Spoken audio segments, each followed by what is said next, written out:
Licenciado, buenos días. Solo se escucha un sonido de fondo, no se escucha su voz. Ok, déjeme.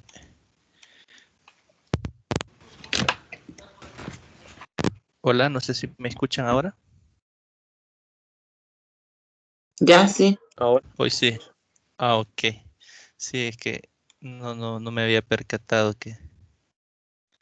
Bien, vamos a iniciar nuevamente entonces porque sí estaba esa dificultad. Bien, les comentaba de que esa es la tutoría número 6, no correspondiente al día sábado 9 de enero, ¿no? De la asignatura Fundamento y Metodología de la Investigación 1 de la licenciatura en Informática Educativa. No tenemos una pequeña agenda como todos los sábados, ¿no? Que consta de bienvenida y saludo, un pequeño sondeo de lectura. Tenemos lo que es el desarrollo, que consta de 3 temas, ¿no? Que se han propuesto de los diferentes contenidos que ustedes podrán encontrar ahí en plataforma. Y al final tenemos lo que es la despedida y una serie de preguntas en el caso de que las hubieran. Tenemos acá unos cuantos recordatorios, ¿no? Por ejemplo, el primero, que la prueba ordinaria 2 está programada para el día 17 de enero. Les comentaba que si vemos nuestro calendario, 17 de enero es el próximo domingo, es decir, de mañana en 8 estarían ustedes desarrollando lo que es la prueba ordinaria número 2. Y también, hola, no sé si alguien iba a comentar algo. No, no, no. Hola. No, es que cuando me pasa la computadora se activa el micrófono, pero no. Ok. Bien, la otra, bueno, el otro recordatorio es la fecha límite de entrega del trabajo final, ¿no? Que ya sería todas las correcciones que se han hecho y que se han venido haciendo, ¿no? Que está para el 23 de enero, que es cae día sábado. Entonces estamos hablando que a partir de ahora tienen 2 semanas para solventar todas esas observaciones o esos inconvenientes que se han hecho durante el primer avance y el segundo avance del proyecto. También les mencionaba el hecho de que esta semana les envié lo que es sus trabajos de segundo avance ya calificados y la rúbrica, ¿no? Para que puedan revisar las ponderaciones con las observaciones que se les han hecho, ¿no? Para que vean de dónde ha sido extraída la nota que cada uno se ha ganado, ¿no? En ese caso, ¿no? O cada grupo ha ganado. Si hay algún comentario, si hay alguna inquietud, si hay alguna duda con respecto a la nota, cuentan con 3 días hábiles, como les mencionaba en la tutoría anterior, basados en el artículo que leímos esa vez, tienen 3 días hábiles. En este caso, los días hábiles no cuentan desde el día que yo les envié la rúbrica, que fue el día jueves, sino que contarían a partir de ahora. ¿Por qué? Porque ese previo a la fecha del día de ahora es periodo de vacación, entonces no entra dentro de los 3 días hábiles, sino que pasaría a cortar a partir del día de ahora. Si existiera el caso, entonces en el correo me pueden escribir y podemos ponernos de acuerdo para desarrollar la revisión, ¿no? del trabajo, las observaciones y las ponderaciones asignadas, ¿no? En el caso que existieran. Para los demás o los que no tengan, digamos, ningún comentario, ningún inconveniente y estemos satisfechos con la calificación, no les va a aparecer en plataforma hasta pasados esos 3 días, tal vez un poco más. Ahí por el jueves, pero espero estar subiendo las calificaciones, ¿no? Ya cuando ha pasado ese periodo de tiempo. Perdón. Entonces ahí estaríamos con el recordatorio, ¿no? Que la fecha límite 23 de la entrega final del trabajo. Y tenemos acá que las pruebas diferidas 1 y 2 se realizarán el 24 de enero. Examen de suficiencia será el día 13 de febrero y creo que con eso se finaliza lo que es la asignatura. Creo que pendientes de calificaciones, con ustedes solo estoy con el ensayo, si no me equivoco, que entregaron el día 20 de diciembre. Voy a tratar de calificarlo en estos días. También les voy a hacer llegar la rúbrica con el trabajo calificado a cada uno de sus correos para que puedan verificarnos las notas obtenidas. Si más que agregar en este apartado, pasamos a lo que es una, pequeña reflexión. No sé si alguien de los que tiene micrófonos me ayuda.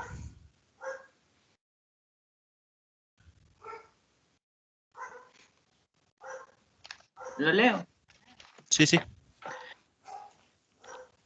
La educación es lo que sobrevive cuando has olvidado lo que has aprendido. Ok. No sé si alguien nos puede dar su aporte de qué comprendemos de esta pequeña reflexión.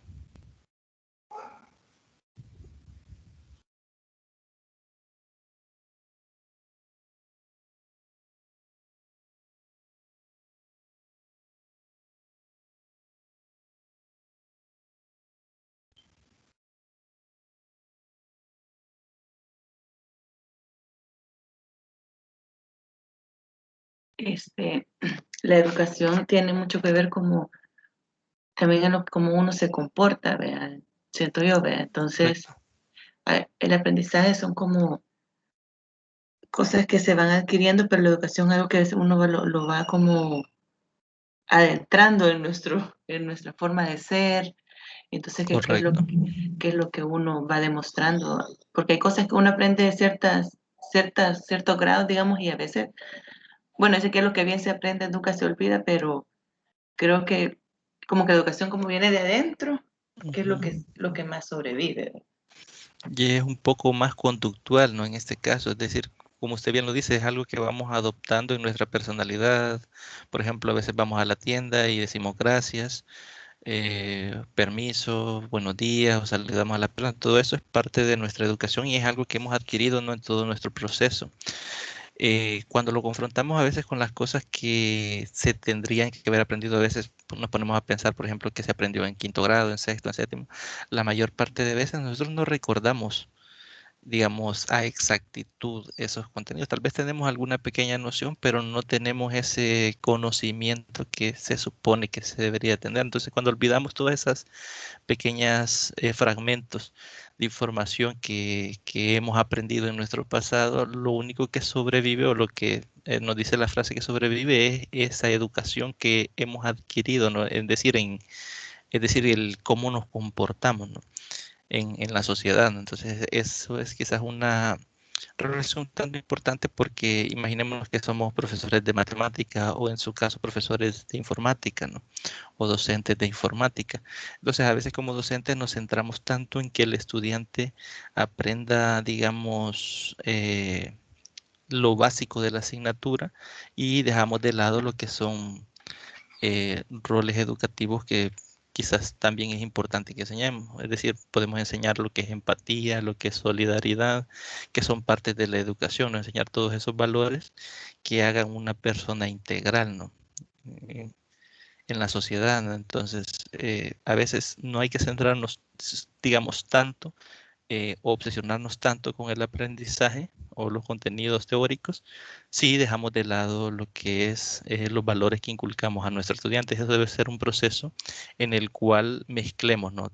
La parte educacional con los aprendizajes que debemos de promover en nuestros estudiantes, ¿no? Básicamente eso es la invitación con la reflexión que se ha planteado el día de ahora. Gracias a la persona que participó. Pasamos aquí un pequeño sondeo de lectura. Como ustedes habrán visto, en las últimas unidades, ahí eh, en los contenidos propuestos, eh, hay una serie de enlaces. Por ejemplo, en la ruta de aprendizaje, eh, de cada contenido a veces hay uno o dos enlaces. Entonces ahí hay unos documentos que son los que ustedes ya deben de haber leído y de ahí se han extraído estas tres preguntas. Básicamente son preguntas un poco puntuales, pero que están sacadas directamente de los materiales, ¿no? Eso solo es para evidenciarnos el hecho de si se están leyendo o no los materiales. No tienen ningún valor, digamos, cuantitativo, ¿no? En cuanto a la nota que usted se va ganando. Entonces, los invito a participar. Les voy a leer las tres preguntas. Por favor, me dicen, por ejemplo, puede participar con la segunda pregunta o con la tercera pregunta. No es necesario que lo intentemos en orden. Si usted se acuerda de una de las, por ejemplo, de la última pregunta, pues me dice va a participar con ese y se le brinde el espacio. Bien, la primera pregunta dice mencione 2 elementos que se toman en cuenta al leer un artículo de investigación. En el artículo de investigación, por lo general, tenemos ahí una serie de elementos y a veces para leerlos tomamos todos esos elementos o podemos tomar algunos de ellos. Yo lo que quiero que mencionen es al menos 2 de todos esos elementos que se pueden leer dentro de los artículos de investigación científica. Esa es la primera pregunta. La segunda pregunta nos dice cuáles son los 2 tipos de validez que se toman en cuenta dentro de la discusión. Como sabemos, la discusión es un apartado de un artículo de investigación científica y dentro de este se toma en cuenta lo que es la validez. Entonces hay 2 tipos de validez ahí.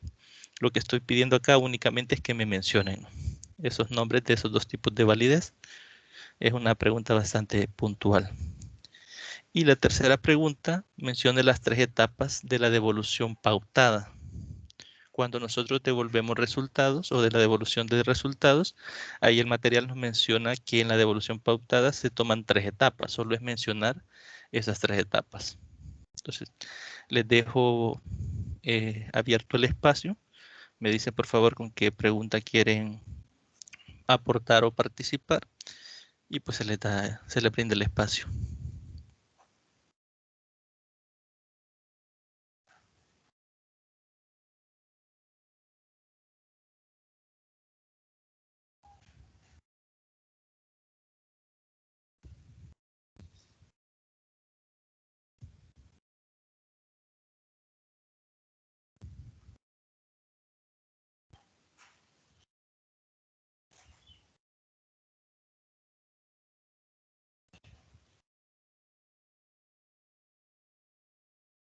No es necesario que recuerden, bueno, al menos en la primera pregunta y en bueno, las otras son puntuales, pero que recuerden tal cual palabra tras palabra la respuesta, con que recuerden algo y lo digan o lo comenten, bastaría que recuerden de esos elementos. Por ejemplo, acá, ¿qué elementos tiene un artículo de investigación?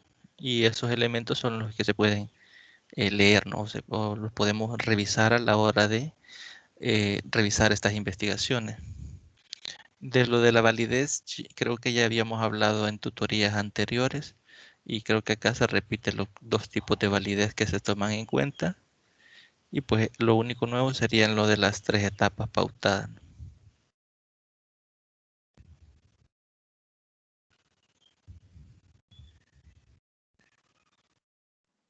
Yo estoy un poquito perdida con esto. Ok, bien. No sé si alguien recuerda algo de lo que ha leído en los materiales. Si no tienen micrófono, pueden escribir. También en el teléfono tengo abierto Teams para leer los mensajes que envíen.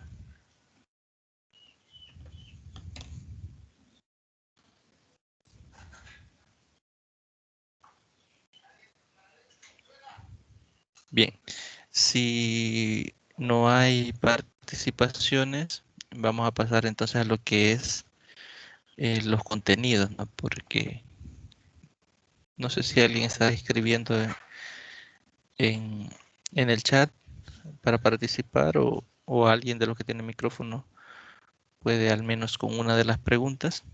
Si no, lo dejaríamos acá y se les invitaría, ¿no?, a que revisemos los materiales, los leamos para que tengamos más dominio, ¿no?, a la hora de elaborar nuestro informe final, incluir esos elementos, ¿no?, de forma apropiada.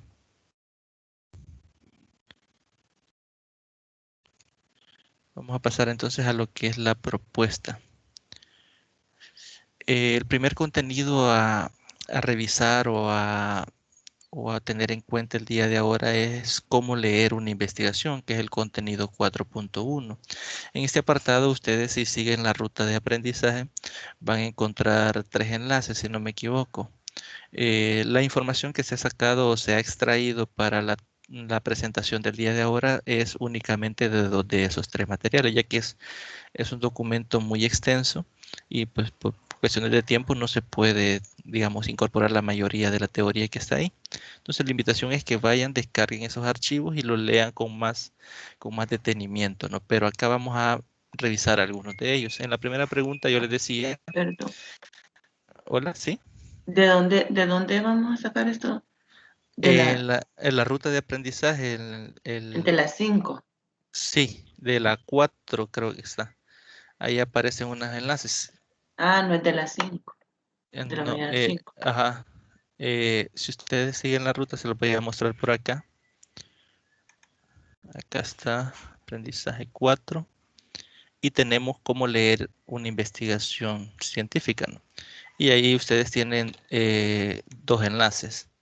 Dan clic ahí, ustedes descargan esos enlaces y el otro tema es la devolución de resultados y tenemos 3 enlaces acá que ustedes pueden descargar los archivos. Cuando ustedes los descarguen, bueno, yo acá lo tengo, se fijan, son 3 archivos para la devolución de resultados, perdón, sí, para la devolución y 2 archivos para la lectura de esos resultados. Entonces ahí ustedes pueden descargar los archivos y leerlos, ¿no? Porque hay algunos que son un poco extensos, entonces necesito un poquito más de tiempo y dedicación. Bien. Ah, que estaba viendo las 5. Sí, es que las 5 es la última No que tiene se nada. Ajá, también está en la ruta. Bien, aquí aparece entonces el primer, yo les pedía 2 criterios. En este caso ustedes pueden tomar cualquiera de estos para responder la primera pregunta, ¿no? Cualquiera de estos criterios. Por ejemplo, podemos leer lo que es el resumen o el abstracto, las palabras clave o como la habíamos llamado anteriormente, descriptores, la introducción, materiales y métodos, los resultados, discusiones o conclusiones y referencias bibliográficas. En este caso vamos a revisar cada uno de ellos y qué es lo que esperaríamos encontrar en cada uno de estos elementos. Por ejemplo, en el resumen o abstracto, nos dice que leer el resumen de un artículo de investigación es un paso fundamental cuando estamos explorando un tema y decidiendo qué texto valdrá la pena leer. ¿Por qué nos dice esto? Porque cuando usted, por ejemplo, eligió su tema de investigación y comenzó a realizar lo que es la revisión bibliográfica, no pues, encontramos tantos artículos relacionados con nuestras variables a veces que no sabemos cuál elegir, ¿no? Entonces, uno de los elementos a tomar en cuenta podría ser el hecho de revisar el resumen. Ya aparece el inicio de cada una de esas investigaciones. Entonces leemos el resumen y en el resumen nos detalla algunos elementos que nos pueden servir. Por ejemplo, detallan lo que es el planteamiento del problema, detallan los objetivos que se tomaron en cuenta en esa investigación, detallan la metodología, detallan los resultados y los hallazgos. Entonces es una forma bastante fácil y abreviada de saber si nos interesa seguir leyendo esa investigación. ¿Por qué? Porque puede ser que cuando usted revisó el resumen, vio que esa investigación había abordado desde otras perspectivas esas variables o ese tema de investigación y no es el que a usted le interesa, entonces desecha, por decirlo así, ¿no? Ese artículo o esa investigación que estaba leyendo y puede comenzar a leer otra, ¿no? Leer el resumen de otra y así seleccionar más rápido los materiales que le van a servir para enriquecer su conocimiento sobre la temática que usted esté estudiando. Entonces, eso es uno de los elementos a tomar en cuenta cuando queremos leer una investigación, el cómo leer un artículo de investigación o leer el resumen para ahorrarnos tiempo, ¿no? Porque probablemente si nos ponemos a leer todas las investigaciones, eh, no nos ajustaría el tiempo, ¿no? A veces son miles, millones de artículos relacionados con nuestro tema de investigación y pues resulta un poco complicado escoger la mejor teoría o las mejores investigaciones que abonen a nuestro tema de estudio, ¿no? Y ahí el segundo elemento a tomar en cuenta son las palabras clave o también llamados descriptores como lo hemos venido manejando. ¿Qué son las palabras clave? Son aquellas frases o palabras en sí que relacionan la temática que estamos abordando. Por ejemplo, puede ser rendimiento académico, inteligencias múltiples, etcétera. Entonces acá nos dice que las palabras clave pueden darnos luces acerca de cuáles son los temas centrales que trata el artículo. Es decir, si ustedes leen las palabras clave van a tener una idea de qué trata el artículo, porque sobre esas variables que están dentro de las palabras clave es que se ha desarrollado toda la investigación. Incluso desde ese apartado podemos saber cuál es la perspectiva teórica que se le ha dado a esa investigación en sí, qué metodología se ha utilizado y otros aspectos que sean relevantes dentro del estudio que nosotros estamos leyendo, ¿no? Ellas permiten situar el artículo de investigación en un espacio teórico y disciplinario determinado, ¿no? En complemento con el abstracto, que sería con el resumen, ¿no? Estas palabras permiten identificar los puntos centrales del artículo de investigación. Es decir, si primero, por ejemplo, leemos el resumen y nos interesan cómo se aborda y pasamos a revisar las palabras clave, eso nos dirá qué perspectiva teórica o qué teoría es la que está fundamentando esa investigación. Y también nos sirve para decidir si utilizamos o no utilizamos ese artículo de investigación dentro de nuestra propia investigación, ¿no? El tercer elemento que podemos leer es la introducción, que es uno de los apartados que deberíamos revisar si es que leyéramos el resumen, si es que al leer el resumen determinamos que el artículo nos interesa. Es decir, si leemos el resumen y nos interesa el artículo, deberíamos de saltarnos y leer lo que es la introducción. ¿Por qué? ¿Qué información vamos a encontrar dentro de esta introducción? Por ejemplo, ¿qué se ha dicho previamente del tema que se esté estudiando? Podemos incluso tomar notas sobre los autores que han sido citados dentro de esa introducción, ¿no? ¿Por qué? Porque son autores que están relacionados con las variables que a mí me interesan. Entonces yo mismo puedo utilizar o ir a leer a esos autores después para incorporarlos dentro de mi marco teórico, ¿no? Sí, está abordando la problemática desde el mismo punto que a mí me interesan, ¿no? Luego, en las referencias bibliográficas podemos encontrar los datos completos de los textos citados para eventualmente buscarlos y leerlos, ¿no? Que es lo que estábamos mencionando. El hecho de no quedarnos, digamos, con solo los nombres de los autores, sino que ir a las referencias bibliográficas y buscar de dónde han sido extraídas esas citas, ¿no? Más puntualmente para poderlos leer nosotros mismos. ¿Por qué? A veces es importante esto, porque a veces han surgido, digamos, informaciones más recientes o teorías más recientes, y a veces es bueno confrontar esos autores, tal vez al buscar información relacionada de las variables con esos autores, nos aparecen otros autores que sean un poco más recientes y que aborden la problemática en la misma dirección, ¿no? Entonces, o por otra parte, también corroborar por nosotros mismos la información que ha sido utilizada dentro del artículo de investigación que estamos leyendo, ¿no? Sirve bastante para eso también. Y también otro elemento a tomar en cuenta son los materiales y métodos. Creo que aquí en este apartado algunos en los avances hemos tenido un poco más de confusión, ¿no? Ya vamos a ver más a detalle más adelante qué debe de contener lo que es el apartado de la metodología. En este caso, ¿para qué nos sirve leer lo que es el apartado de los materiales y métodos? Primero, para conocer qué materiales y qué métodos fueron utilizados en esa investigación. No suele ser lo más importante a leer en una primera instancia. Es decir, cuando yo comienzo y agarro el artículo, no es lo primero que me voy a leer. Como vimos, podemos leer fragmentos que nos dan más información más detallada, ¿no? Como lo es la introducción, como lo es el resumen, ¿no? Que nos brindan ese detalle un poco más específico. En los métodos, ¿para qué nos podría servir? Nos puede servir para ver de qué forma se han recolectado los datos, cuáles han sido los métodos y técnicas, cómo se ha seleccionado la muestra, eh, y todos esos elementos que nos pueden ayudar a darnos una idea de cómo abordarlo, si nosotros mismos no tenemos diseñada esa metodología de cómo recolectar esos datos. Nos puede servir leer investigaciones que abordan la temática desde la misma perspectiva para ver cómo ellos lo han medido, ¿no? Y cómo se ha garantizado lo que es la confiabilidad y la validez de los instrumentos. Ahora bien, ¿qué estructura tienen lo que es los materiales y métodos? Normalmente tiene lo que es el tipo de diseño de estudio, puede ser experimental, no experimental. También debemos de especificar el enfoque, si es cuantitativo o cualitativo o mixto, dentro del diseño, ¿no? O la metodología. Luego tenemos lo que son los sujetos incluidos, ¿no? ¿Qué criterios se tomaron para seleccionar la muestra? Más que todo, es el cómo se selecciona esa muestra, cómo se garantice de que esa selección sea representativa de la población. También las fuentes de información. Estas fuentes pueden ser fuentes teóricas, fuentes bibliográficas, o pueden ser informantes, ¿no? Personas que han vivido la problemática o el fenómeno desde dentro y nos puedan servir para recopilar esa información.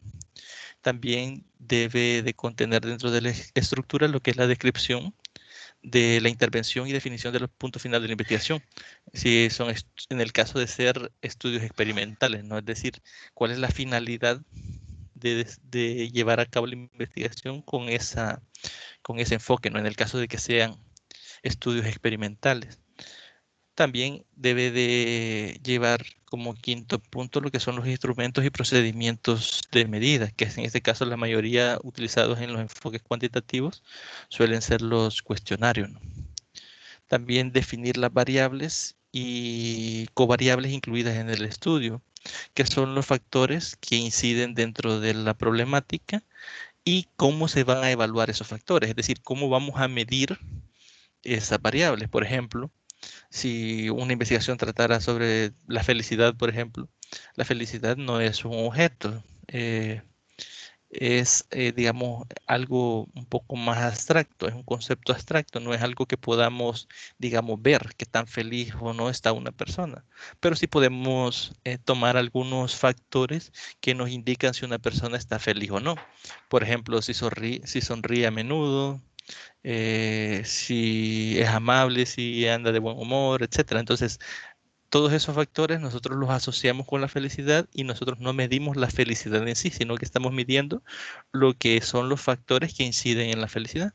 Entonces, así determinamos qué tan feliz o no es una persona. Entonces, quizás recalcar un poquito más esto porque a veces no medimos objetos, sino que medimos conceptos abstractos. Entonces, hay que tener digamos, entender esa diferencia, ¿no? El hecho de que pueden ser que hayan cuestiones que sí sean objetos, por ejemplo, si tiene carro o si tiene televisión, si tiene lavadora. Entonces son cosas que se pueden medir y cuantificar porque son objetos que están físicamente, ¿no? Pero cuando son conceptos abstractos es un poco más difícil el poder definir esas variables, ¿no? Y el cómo se van a medir esas variables. También tenemos lo que son las limitaciones y consideraciones éticas de la investigación. Creo que sobre esto hablamos bastante en la primera tutoría, ¿no? Cuando hablábamos allá del código de Nuremberg y el hecho de cómo debe de procederse en una investigación científica, ¿no? Tomando en cuenta algunos criterios de ética, ¿no? Luego tenemos lo que son las pruebas estadísticas a utilizar. Normalmente escribimos a veces programas estadísticos que se utilizan para poner a prueba las hipótesis. En el caso cuando existen las hipótesis. Otras veces solo describimos el cómo se analizan los datos. Cuando son investigaciones cuantitativas que no tienen hipótesis, por lo general nosotros en la metodología establecemos cómo se cuantificaron las variables, cómo se midieron, qué instrumento estadístico o qué programa estadístico se utilizó para poder llevar a cabo esa tabulación de datos y cómo se analizan, ¿no? Si se analizan mediante tablas o se tiene algún otro elemento que se pueda tener en cuenta, ¿no? En este caso. Bien, luego de las materiales tenemos el siguiente punto que sería leer el apartado de resultados. Revisar los resultados de una investigación es una primera instancia, en una primera instancia no es lo más común. Es decir, cuando usted encuentra un artículo, no es que de una sola vez se va a leer los resultados, no hay otras cosas, otros elementos que se deben de leer antes, ¿no? Pero a no ser que estemos buscando un dato específico. Por ejemplo, a algunos yo les escribía cuando estábamos en el primer avance con lo de la justificación, que respaldaran algunas afirmaciones que se hacían mediante datos numéricos. Por ejemplo, no sé si recuerdo mal, pero alguien citaba lo que eran las notas de la PAES, pero no se citaban los promedios nacionales. Entonces, se le solicitó o se le observó el hecho de que citara cómo ha ido decreciendo, ¿no?, lo que son los promedios nacionales, ¿no?, en esa área, ¿no? Entonces, en este caso, a veces necesitamos esos valores numéricos, entonces cuando encontramos investigaciones, sí nos vamos directamente a los resultados, pero porque estamos buscando ese dato numérico que nos sirva para reforzar la importancia de la realización del estudio. De no ser así, dice, resulta más práctico ir primero a la discusión, apartado en el que se destacan interpretar los resultados más relevantes. Es decir, nos sale mejor leer la discusión que leer los resultados. ¿Por qué? Porque ahí se sacan las conclusiones o aquellos resultados que fueron primordiales dentro de la investigación. Es decir, los más importantes se resaltan ahí, por ende son los que nosotros estaríamos buscando, ¿no? Obviamente, si decidimos leer esos resultados antes de leer cualquier otro elemento de la investigación, es porque estamos buscando algo en particular, ¿no?, dentro de los resultados que arroja una investigación sobre X variables, ¿no?, que han sido consideradas. Ahora bien, nos preguntaríamos entonces en este apartado, ¿qué se encontró en la investigación? ¿Cuáles son los hallazgos principales producto de la metodología utilizada? Es decir, utilizando esta metodología se obtienen estos resultados. Entonces, si vale la pena utilizar esa metodología, yo puedo readecuar esa metodología para mi investigación para garantizar el éxito de obtener los resultados similares a los que se obtuvieron en esa investigación. ¿Con qué grado de detalle técnico deben presentarse los hallazgos? Aquí dice que con lo suficiente para que sean entendidos por el lector. Es decir, a veces nosotros mostramos, por ejemplo, porcentajes y no explicamos qué significan esos porcentajes. Entonces, como esa investigación va dirigida a un público abierto, es decir, cualquier persona que tenga acceso a la red, por decirlo así, y tal vez lea o le interese leer su investigación y la lea, y si solo ve el porcentaje y no ve lo que significa, pues puede ser que no comprenda a detalle. Entonces, garantizar la comprensión del lector es responsabilidad nuestra. Entonces, hay que saber presentarnos esos datos de tal forma de que sean comprensibles para cualquier persona que vaya y lea el informe, ¿no? Seleccionar, ordenar y presentar sus hallazgos mediante forma sencilla. Bueno, ¿qué es lo que hablábamos, ¿no? Que puede ser comprensible comprensible por la persona que lo lee. En este caso tenemos dos fuentes, lo que son las fuentes primarias, que serían los textos, y las fuentes secundarias, que serían auxiliares del texto. Por ejemplo, ustedes pueden, si lo hacemos de las dos formas, la forma primaria mediante texto, sería la forma estadística más eficiente de la presentación de resultados. Ustedes pueden detallar que se concluye a partir de la obtención de resultados. Por ejemplo, el 60% de las personas detalla que estas y estas características de la variable, y ahí viene la explicación. ¿Cuál sería el auxiliar de ese texto? Pues sería una tabla, puede ser la tabla, puede ser un gráfico, puede ser una figura incluso, pueden ser fotografías o pueden ser diagramas. Normalmente, cuando hacemos uso de investigaciones cuantitativas, usamos lo que son tablas y gráficos. A veces usamos ambas, a veces usamos solo tablas y la explicación de esa tabla. A veces utilizamos gráficos y la explicación de ese gráfico o la conclusión que podemos extraer de ese gráfico. Y así, ¿no?, en ese aspecto. O podemos, como les menciono, utilizar ambas. Cabe quizás señalar que lo más llamativo para la persona que lo lee son los gráficos. ¿Por qué? Porque a veces las tablas tienen muchos valores y no logramos observar o apreciar alguna tendencia dentro de ese montón de números. En cambio, cuando vemos el gráfico, podemos ver cuál es, si es un gráfico de barras, por ejemplo, cuál es la barra que está más alta, y eso indica una característica en particular que está sobresaliendo sobre el resto, y se puede hacer un análisis más completo a través de ese gráfico.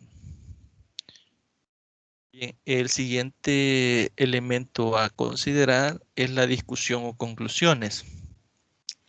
Es un apartado clave para ser revisado en una primera lectura, es decir, podemos ir directamente cuando encontramos un artículo que se relaciona con nuestra investigación y leer primero lo que es la discusión. ¿Por qué? Porque tiene elementos que nos vienen a facilitar el hecho de decidir si nos sirve o no nos sirve ese artículo de investigación. ¿Por qué? Porque el autor que presenta en este apartado, el autor debe de presentar lo que son resultados que considera importantes o relevantes que estén relacionados con el objetivo de la investigación, ¿no? Es decir, aquí vemos directamente una relación entre los objetivos planteados y el cómo la información recopilada responde a esos objetivos. Y también expresa qué significados tienen, es decir, qué relación existe directa entre lo que se planteó en el objetivo, la pregunta de investigación y lo que se obtuvo en los resultados. En otras palabras, aquí encontraremos los hallazgos que el autor ha deseado compartir con la comunidad y que son la razón por la que decide publicar el artículo. En este caso, suponiendo que ustedes o alguno de ustedes en su investigación, por ejemplo, digamos, no sé si me viene a la mente alguna, bien, el uso de las inteligencias múltiples o la teoría de inteligencias múltiples, si está relacionado con el rendimiento académico de los estudiantes. Puede ser ese mi tema de investigación y pues yo puedo establecer mis hipótesis y decir que sí están relacionados y mi hipótesis alternativa que no están relacionados, poner mediante un proceso estadístico de los datos recolectados a prueba mis hipótesis y al final me salga que sí están relacionados. Entonces, en mi discusión o en mi conclusión, yo voy a decir sí están relacionados. ¿Para qué le sirve esto a la persona que lo lee?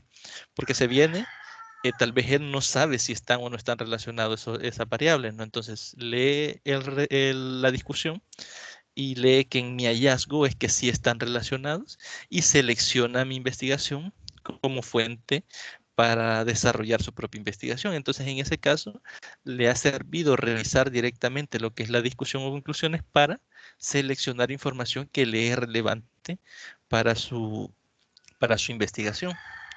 Ahora bien, aquí dentro de la discusión aparecen algunas características que debe de poseer, por ejemplo, la validez, la importancia, la novedad y la utilidad clínica. En ese caso, si hablamos de validez, tenemos dos tipos de validez, que aquí era la segunda pregunta que aparecía ahí en el sondeo de lectura. La validez interna y la validez externa. ¿Qué es la validez interna? Es convencer al lector de la fiabilidad y validez interna de los resultados. ¿Qué quiere decir que sea fiable y que sea válido? O que sea confiable y que sea válido. Que sea confiable es que si usted selecciona un grupo de 6, suponiendo que está desarrollando la investigación en un centro escolar, por ejemplo, y usted, digamos, de 9º grado selecciona 6 estudiantes y les pasa el test que ha elaborado para recolectar los datos, obtienen los resultados y 2 días después le vuelve a pasar el test a esos mismos 6 estudiantes y obtiene los resultados, que los resultados sean similares o casi iguales, implicaría que el test que usted está poniendo a prueba es confiable o que cumple con el criterio de fiabilidad o confiabilidad. ¿Y qué sería que sea válido? Que sea válido es que mida exactamente la variable que quiere medir. ¿Qué quiere decir esto? Que si estamos midiendo, por ejemplo, las horas dedicadas al estudio, no le voy a preguntar por cosas que no tengan que ver directamente con eso del estudio, sino que le pregunte, por ejemplo, si practica deporte, cuánto tiempo le dedica al deporte y pregunte cosas que no sean directamente con las variables que a mí me interesan. Entonces puede ser de que el instrumento sí sea confiable, es decir, que genere exactamente resultados similares al ponerlo a prueba 2 veces o más de 2 veces, pero que no tenga el criterio de la validez, es decir, que no se esté midiendo la variable que se pretende medir. Eso sería en cuanto a la validez interna. Ahora, sesgos que puedan contaminar los resultados y conclusiones. ¿Qué significa sesgos? Sesgos son errores que cometemos cuando diseñamos a veces el procedimiento metodológico para recolectar los datos, y a veces le atribuimos significados a variables que han sido alteradas por otros factores que no necesariamente son los factores que nosotros estamos midiendo. Entonces ahí hemos cometido un sesgo. Ya vamos a ver un poco más adelante los tipos de sesgos. También tenemos lo que es la importancia, qué tan importante resulta el hallazgo para la problemática o para la temática. También la novedad, si ya se conocía ese hallazgo, si va a venir a reforzar algún campo teórico del cual no se tenía nada, no se tenía mucha información, o si sirve de algo dentro del campo teórico que conocemos, ¿no? Bueno, el cuarto punto habla de la utilidad clínica, pero en este caso es porque el ejemplo del cual fue extraído esta presentación o esta lámina hablaba sobre investigaciones clínicas, ¿no? Básicamente es la utilidad que se le puede dar dentro del campo en el que se está desarrollando. Por ejemplo, en el campo de la educación, investigaciones educativas tendría que ser si es útil para mejorar o erradicar alguna problemática educativa, ¿no? Entonces, eso básicamente dependería del área bajo el cual se está desarrollando lo que es la investigación. Y tenemos acá nuevamente lo que es la validez interna y validez externa, ¿no?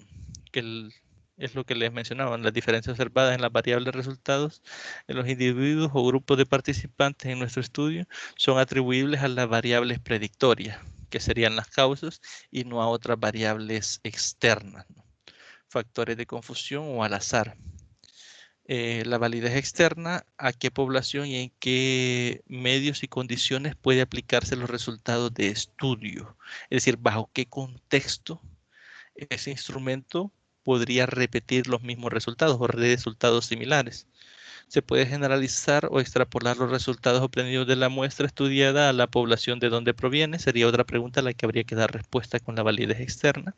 Es decir, por ejemplo, si yo llevo a cabo una investigación, por ejemplo, en un colegio y elijo, por ejemplo, de segundo ciclo, por ejemplo, y yo obtengo algunos resultados que sirven o pueden ser puestos a prueba dentro de ese ciclo, por ejemplo. Entonces me preguntaría si se pueden poner a prueba esos mismos resultados en los demás ciclos de la misma institución, que es de donde provienen los estudiantes, ¿no? Entonces, en ese caso, es algo que nos debemos de preguntar para garantizar lo que es la validez externa.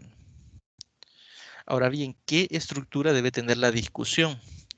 Primero, comentar los resultados propios, es decir, los resultados que ustedes han obtenido dentro de su investigación. Número 2, corroborar la fiabilidad y validez de la investigación. Es decir, hay que, en ese caso, hacer pruebas piloto con los instrumentos de recolección de datos. Obviamente, en el trabajo en el informe final, ustedes no van a realizar estas etapas por el hecho de que no se ha podido, por cuestiones de la pandemia, recolectar datos, ¿no? Pero en unas investigaciones futuras en las que ustedes deban de poner a prueba lo que es la fiabilidad y la validez, lo primero sería poner a prueba el test, ¿no? Es decir, si la muestra van a ser 60, yo elijo 5 estudiantes, en el caso de que sea con estudiantes, y les proporciono el test. 2 días después o una semana después les vuelvo a proporcionar el test y los resultados deben de ser similares. Si los resultados son similares, cumple el criterio de confiabilidad o fiabilidad, ¿no? Que es el que tenemos acá.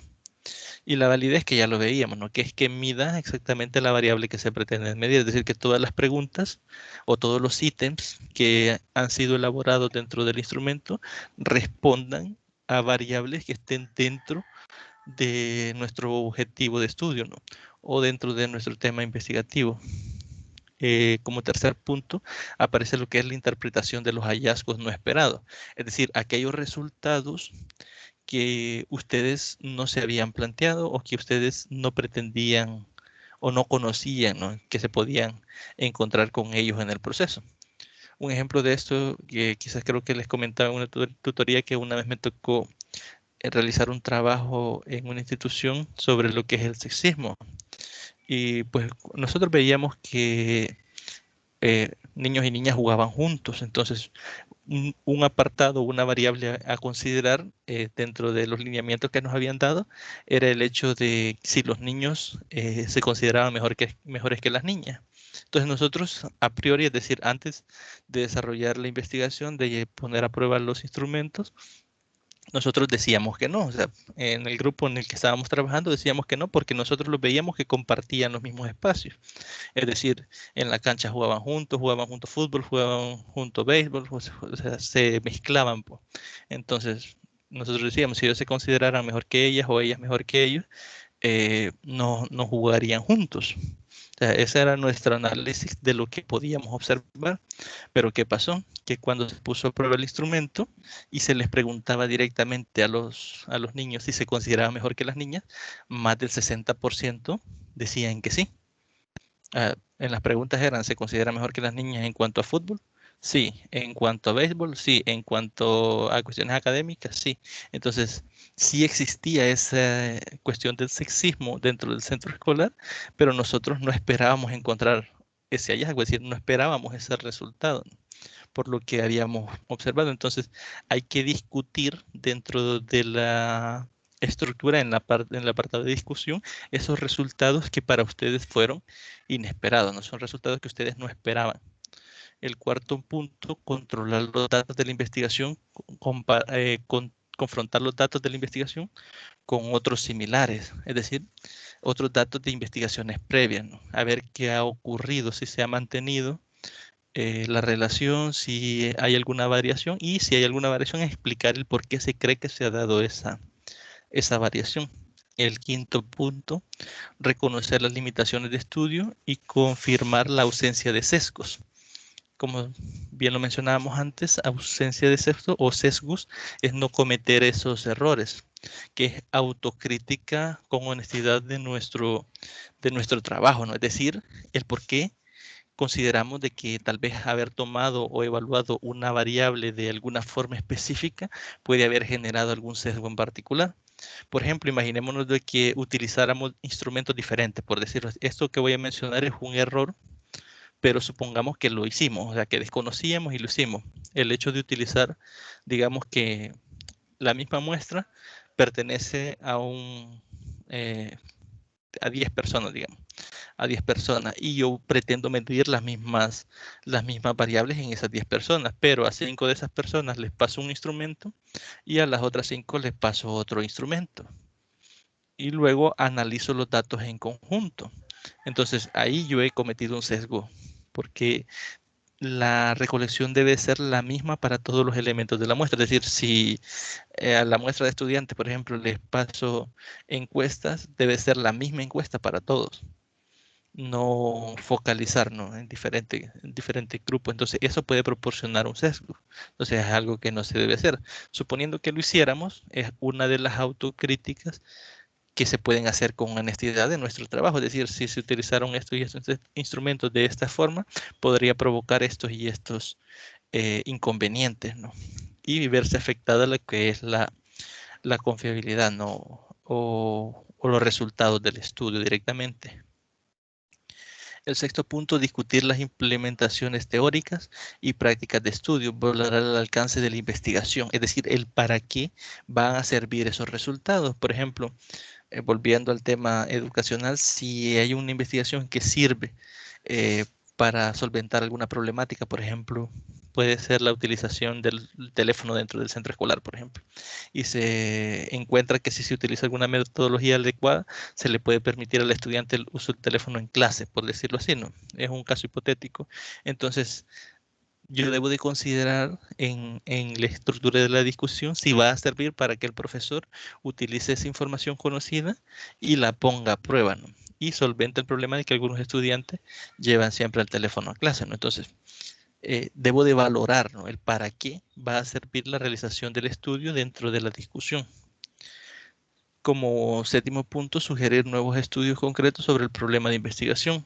Marcar futuras líneas de investigación. Es decir, a veces dentro de nuestro tema nos encontramos con que hay apartados que nosotros no los abordamos y que pudiesen ser importantes. Entonces, pudiésemos sugerir dentro de la discusión que a otra persona o futuras grupos de investigación que quieran abordar esa temática puedan agarrar líneas diferentes, otras líneas que ustedes pudieron observar que son importantes, pero que no las pudieron considerar, ¿no? Por directamente las limitantes o las delimitaciones que ustedes le habían dado al estudio. Entonces, esos apartados son los que deben de ir directamente dentro de la estructura de la discusión. Ahora bien, tenemos los sesgos y en cuanto a estos aparecen tres tipos. En este caso tenemos los sesgos de información, los sesgos de selección y los sesgos de confusión. ¿Qué son los sesgos de información? Es un error sistemático en la medición de la medición de la variable, es decir, el cómo se mide la variable. Todas las variables predictorias y resultados predictores o resultados deben medirse de la misma manera en todos los participantes, que es lo que mencionaba anteriormente. Imaginémonos que, por ejemplo, que para mi muestra de 10 estudiantes, como les mencionaba, 5 les paso un instrumento y 5 otro y analizo en conjunto los resultados. En ese caso, sería un error de información o un sesgo de información. ¿Por qué? Porque deben de ser las mismas variables medidas con el mismo instrumento en toda la muestra seleccionada.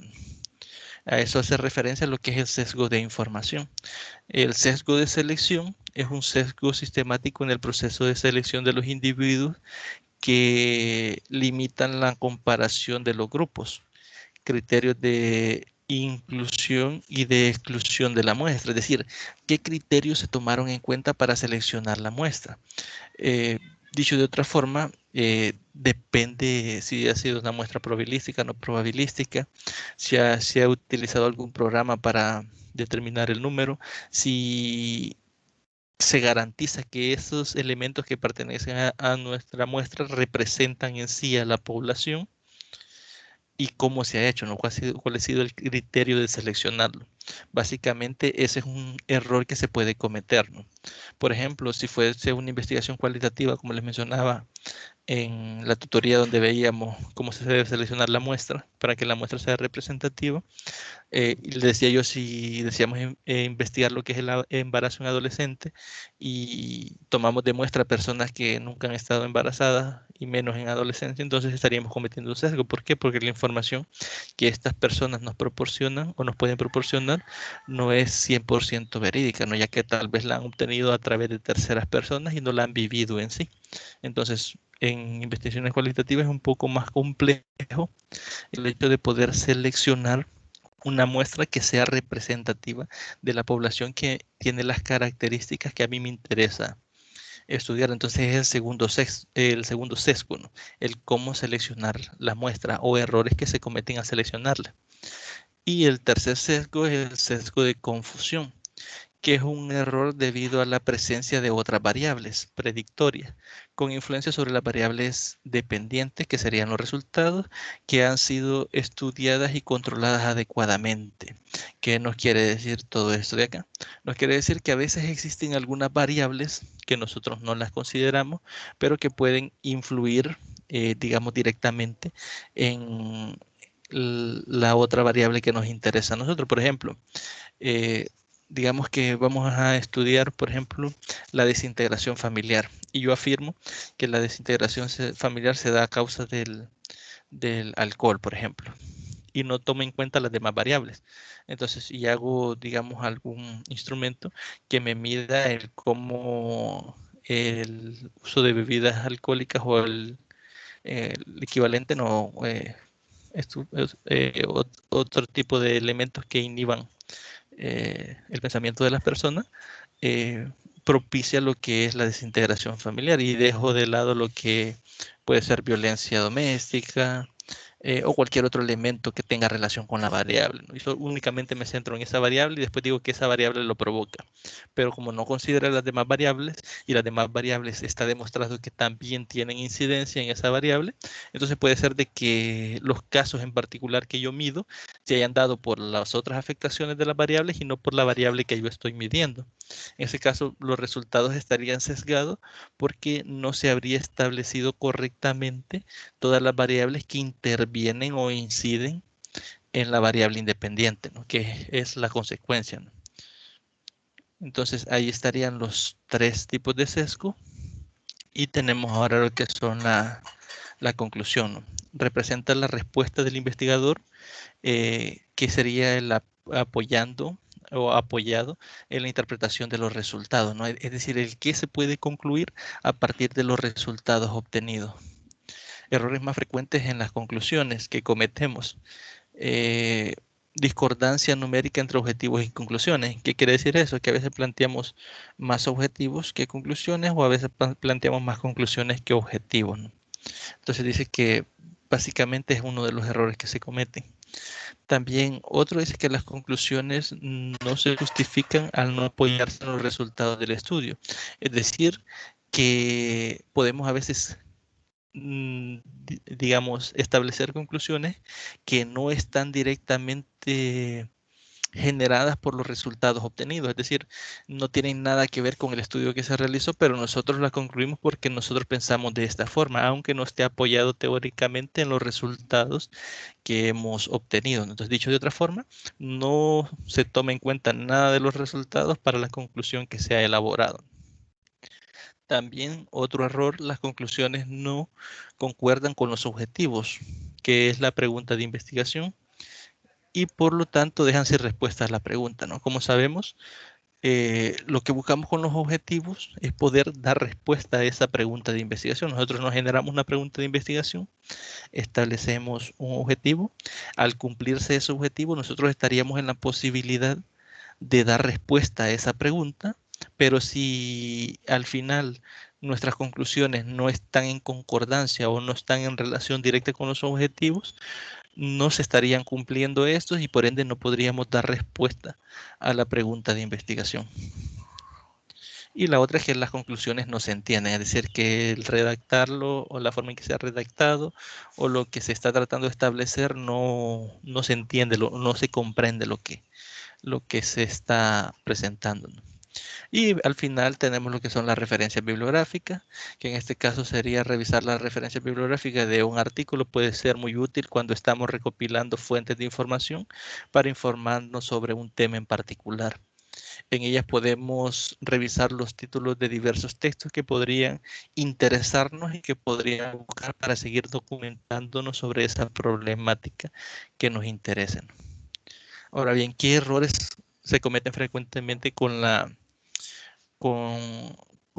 bibliografía? Primero, citar todos los artículos indiscriminadamente, es decir, sin escoger cuáles son los adecuados, sino que solo es agarrar por agarrar la cita, ¿no? Y colocamos esa referencia y al final lo que tenemos en nuestra lista de referencias son muchísimos libros que tal vez ni se han leído, ¿no?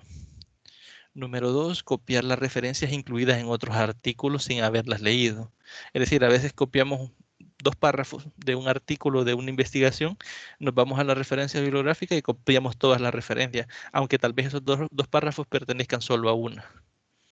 Entonces, ese es otro error que cometemos. Apoyar los conceptos ampliamente conocidos y aceptados. Es decir, a veces apoyamos conceptos que ya están sumamente demostrados y que no necesitan, ¿no?, ser apoyados porque ya tienen ese reconocimiento. Omitir las citas de mayor actualidad. A veces en la búsqueda no buscamos las citas más actuales y a veces tenemos referencias bibliográficas de hace 30, 40, 50 años y tal vez han surgido informaciones o teorías más recientes sobre ese mismo apartado. Entonces nos quedamos a veces con la primera información que encontramos, ¿no? Y por ende citamos esa referencia, ¿no?, que sea bastante antigua. Inclusión de citas desfasadas o antiguas, ¿no?, que es básicamente está en concordancia con el punto 4. Inexistencia opacidad de la referencia, ¿no? Es decir, que a veces se colocan referencias que no existen, ¿no? O se inventan, por decirlo de otra forma, o que no sean pertinentes con la investigación que se está realizando. Es decir, puede ser que se coloquen algunas referencias que no tengan nada que ver con la investigación que usted está desarrollando. También la ausencia de una segunda revisión bibliográfica para armar la discusión. Y al final tenemos las referencias a documentos no recuperables por el lector, es decir, a veces son documentos que usted no descargó, que usted no consiguió, documentos que usted no tiene, ¿no? Que muchas veces eso ocurre cuando hacemos lo del lo del paso 2, ¿no? Lo del error del tipo 2, que es copiar aquellas citas sin leerlas, ¿no? Entonces a veces copiamos citas que nosotros mismos no hemos recuperado y por ende nosotros no hemos leído. Y con eso finaliza el primer contenido. No sé si tienen algún comentario hasta acá, algo que deseen expresar, algo que no haya quedado claro. Podemos aclararlo, valga la redundancia, antes de continuar.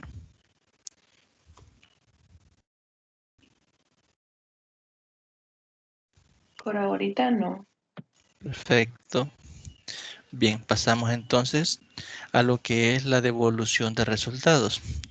Ese apartado básicamente es como un contrato que nosotros establecemos con las personas que nos ayudan a llevar a cabo nuestra investigación. A veces, por ejemplo, puede ser que usted vaya a un centro escolar o que usted vaya a alguna empresa y desarrolle alguna investigación. Entonces usted cuando pide esa solicitud o ese permiso de desarrollar y tomar la muestra de esa institución, a veces nosotros prometemos devolver resultados. ¿A qué nos referimos con esto?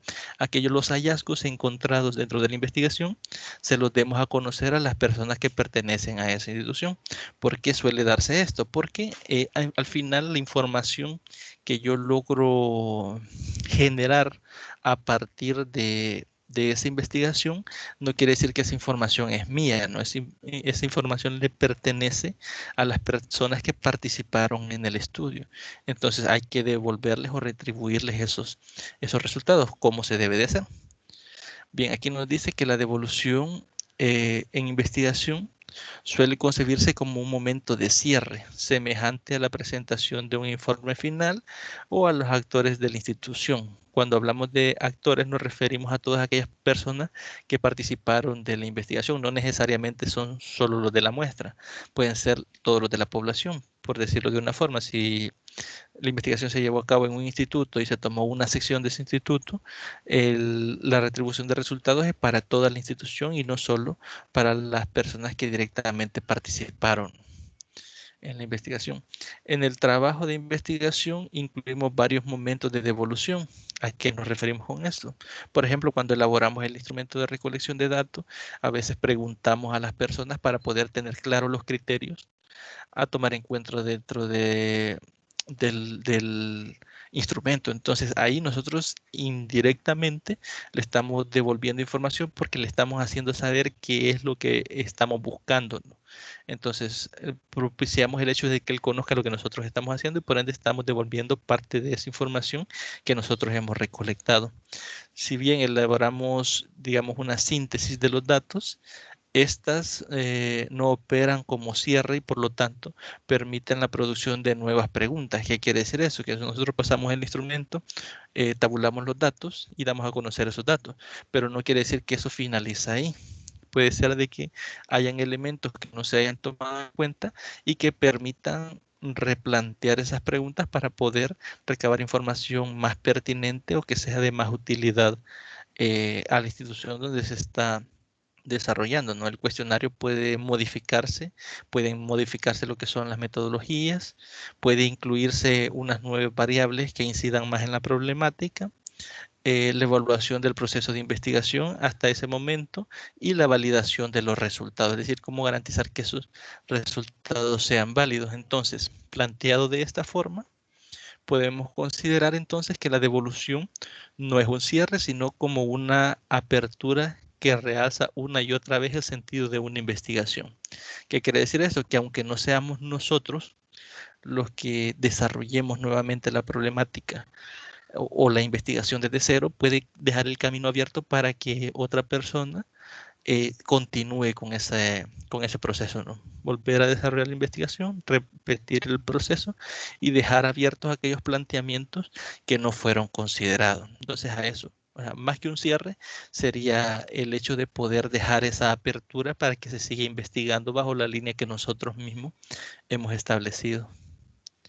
Ahora bien, ¿qué características tiene la devolución pautada? Que era la otra pregunta que aparecía ahí en el sondeo de lectura. Tiene 3 etapas. Primero, la construcción de la devolución. La segunda etapa, que sería la devolución propiamente dicha. Y la tercera etapa, efectos inmediatos de la devolución de los actores en ese equipo de investigación y en la investigación misma. Vamos a revisar cada una de estas etapas y en qué consiste, para tener un poco más de claridad, ¿no?, en este aspecto. Primero, ¿en qué consiste la etapa de la construcción de la devolución? Los investigadores construyen la devolución a partir de los materiales revelados previamente, es decir, de aquella base teórica que se ha podido recolectar para hacer nuestro planteamiento o nuestro marco teórico, y los resultados que se tienen de haber pasado los instrumentos y cómo se han confrontado esos resultados con la base teórica que se podía previamente establecer, ¿no?, teniendo en cuenta los aspectos que pueden producirse de su presentación. Es decir, puede ser que al realizar esa presentación genere algo en las personas o en los participantes que pueda generar el hecho de continuar con ese proceso. Si bien el equipo de investigadores en esta etapa trabaja solo, es decir, no tiene, digamos, relación directa al elaborar esta etapa con las personas que participaron en el estudio, trata de reflejar un saber que ha sido construido con esos actores. Recordemos que cuando hablamos de actores hablamos de participantes. Por ejemplo, no quiere decir que la información vertida ahí es mía, es decir, que yo la generé, sino la generamos todos a través de la participación dentro de la muestra, no de haber participado en la muestra, sin atribuirse el conocimiento de la verdad, es decir, sin atribuirse a usted mismo como investigador que usted ha producido esa información y que es cierta, ¿no?, que usted tiene la razón y tal vez las consideraciones de ellos no cuentan. Entonces, eso debe evitarse, el poder atribuirse esos conocimientos personalmente, ¿no? Ya sé que reconoce que atravesado por las categorías del pensamiento instituidas en la disciplina en que se formaron sus integrantes, perdón. Bien, dicho de otra forma, básicamente es considerar el hecho de que todas esas ideas que estas personas que han participado han aportado han servido para construir esa información, que esa verdad que se está dando a conocer no es una verdad mía como investigador, sino que es una verdad de todos los que han participado. Básicamente, eso sería lo que hay que tomar en cuenta en la primera etapa. Ahora bien, ¿qué actividades se constituyen en esta etapa? Por ejemplo, lo que es el procesamiento de los datos, el análisis de los mismos, la sistematización de la información, es decir, cómo se recolectó esa información, selección de la información que posibilita una reflexión conjunta con el tema, organización de la información como en una intervención en base a criterios respecto a las posibilidades de reflexión de los actores en el momento de introducción de las preguntas, conclusiones y sugerencias que surgen del análisis del material. Es decir, todos esos elementos que están ahí irían dentro directamente de la primera etapa, ¿no?, que es la construcción directamente de esa devolución. Al final, sería una escritura buscada de formas teóricas adecuadas para facilitar la interrogación conjunta y no posicionamiento del lugar del deber ser, es decir, no vamos a establecer el cómo debe de ser para dar lugar a que los actores, es decir, las personas que participaron dentro del estudio, puedan relativizar las conclusiones que nosotros hemos generado, ¿no? Es decir, puede ser de que hayan factores que nosotros no hemos considerado y en nuestro análisis nosotros no consideramos esos factores, pero cuando se les da a conocer los resultados a ellos, ellos nos lo hagan saber. Entonces nosotros nos replanteemos esas conclusiones con base a lo que las personas que participaron conocen del tema o de la temática, ya que ellos están inmersos en la problemática. Luego tenemos lo que es la preparación de la consigna de presentación de dispositivos de reflexión y de síntesis, es decir, cómo vamos a darles a conocer esos resultados. Ahí finalizaría lo que es la primera etapa. La segunda etapa, que es la devolución propiamente dicha. El equipo de investigación tiende a generar condiciones que ayuden a aclarar los distintos modos de entender las situaciones y que faciliten la explicación de las ideas y de las contradicciones. Es decir, nosotros como investigadores tenemos esa responsabilidad de explicar el por qué se llega a esas conclusiones con los datos que han sido recolectados. Entonces, básicamente, ese es el primer punto y eso nos quiere decir que el equipo del equipo una actitud permeable y flexible ante los cuestionamientos de los actores y los señalamientos de los aspectos ausentes.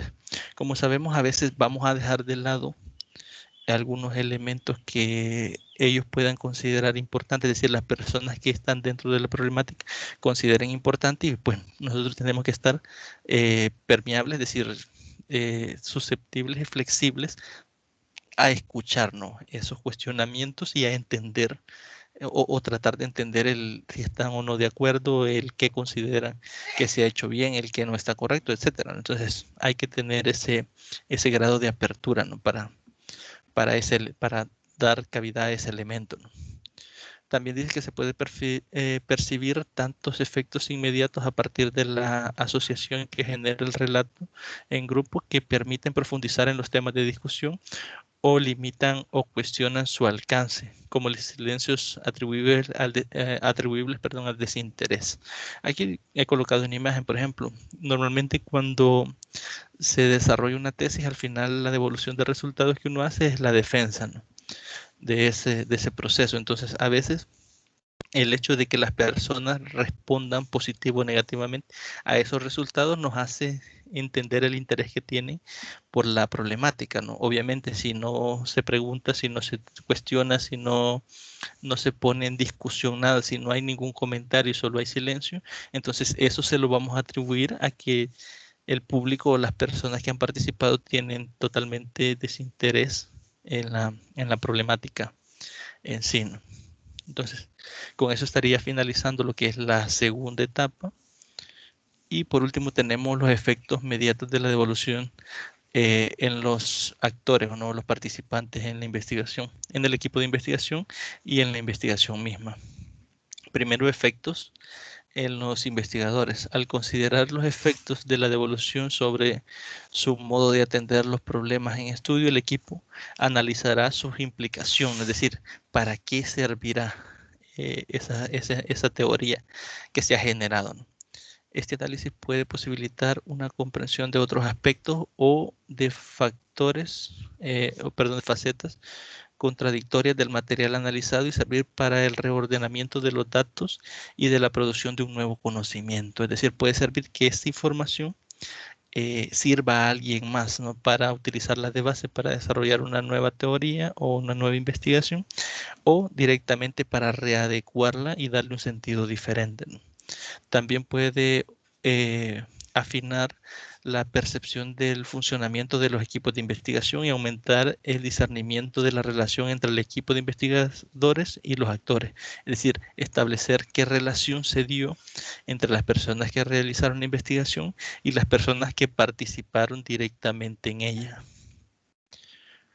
Ahora bien, un efecto parcialmente semejante de reflexión y de conceptualización puede ser generado por la presentación de un informe de avance o de un informe final a la institución evaluadora de la investigación. En el caso en que sea, por ejemplo, una tesis, al final, por ejemplo, ustedes cuando se vayan a graduar, si optan por realizar lo que es una tesis, se les solicitará que dejen copias de esas investigaciones o de esa investigación que han desarrollado para obtener el grado de licenciado, ¿no? En ese caso, y queda en la institución y es propiedad de la institución, aunque usted sea el autor, ¿no? Entonces, al final eso es lo que usted regresa a la institución que le facilitó el poder desarrollar esa investigación, ¿no? Entonces ahí estaríamos hablando más que todo de lo que es un informe final, ¿no?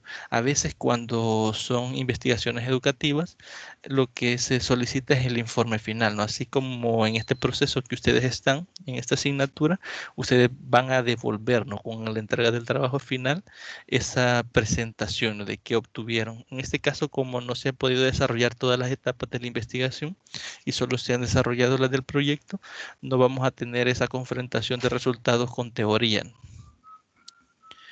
Por último, el equipo de investigación ofrece a los actores un informe por escrito, ¿no? Que incluye las modificaciones y las aclaraciones que se realizaron. Es decir, todos esos elementos que incorporaron las personas, se hacen esas correcciones dentro del informe y se regresan, ¿no? Entendiendo que les pertenece por haber sido parte activa de su construcción, ¿no? Es decir, toda esa teoría existente les pertenece a todas las personas que participaron directamente o activamente en el desarrollo de esta. Y con eso finalizamos lo que es la etapa de la devolución de resultados. No sé si hasta acá hay alguna duda, algún comentario, algo que les haya llamado la atención o que deseen expresar. Pues puedo darles el espacio si desean comentar algo.